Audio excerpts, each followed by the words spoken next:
What's up, everyone? So today we're going to do the Kettlebell Windmill.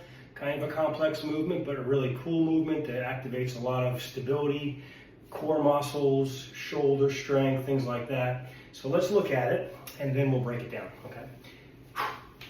Now you can get the bell up either way. You can snatch it up, or we could just clean it, right? And press it up, right?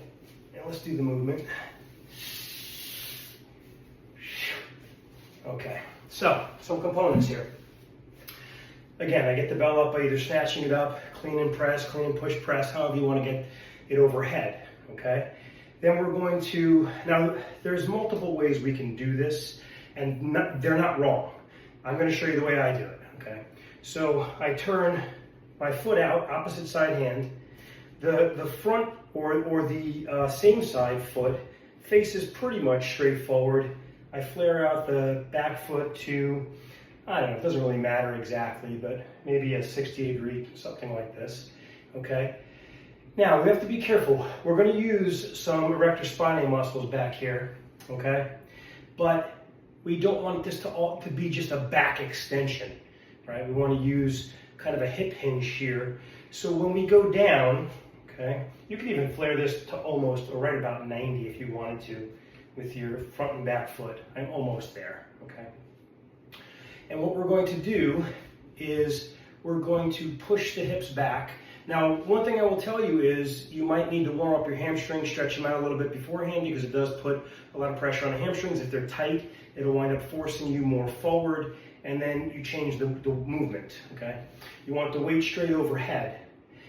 As we go down, we're going to look at the weight, keep our eyes on the weight, and keep your arm very, very vertical, okay, so that we don't have, pressure on the shoulder. And keeping my eye on it really helps a lot. So I want to watch it the whole way down. We're bending the front knee and hinging the hip. So this, or I should say the flared out leg, it's not really the front knee, this would be more in front. So we're bending this leg here, okay, on the opposite side. And as we go down, we get to about the floor, we touch the floor. This should be straight up, okay, or pretty close, okay? And then, again, I'm hinging back. So I'm hinging, and as I hinge, this leg stays straight, right? So you see this, if we watch this, that's it right there. Okay, but then we have the rotation. And then we recover by unhinging, right? So we still have the weight kind of back here, somewhat around straight through there should be where the weight is, okay? And we're going to unhinge and come back up, okay? So let's look at it one more time. Flare out the foot.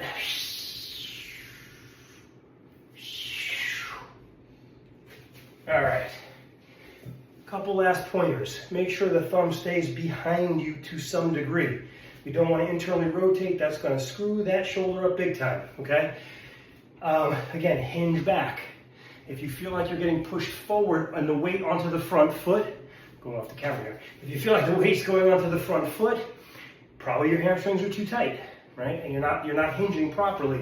You want to sink into that, okay, and then come back up. We don't want to bend over. So this is not, let me back up here so you can see me. This is not a bend, right, where we're bending over. Can you see the difference between this and this? See that? That's the hinge. That's me bending, like bending forward. I feel all the weight right on this leg here. So anyway, that is the Kettlebell Windmill. Very fun move, very great for core strength and stability. If you have any questions, let me know. Stay strong. I'll see you next time.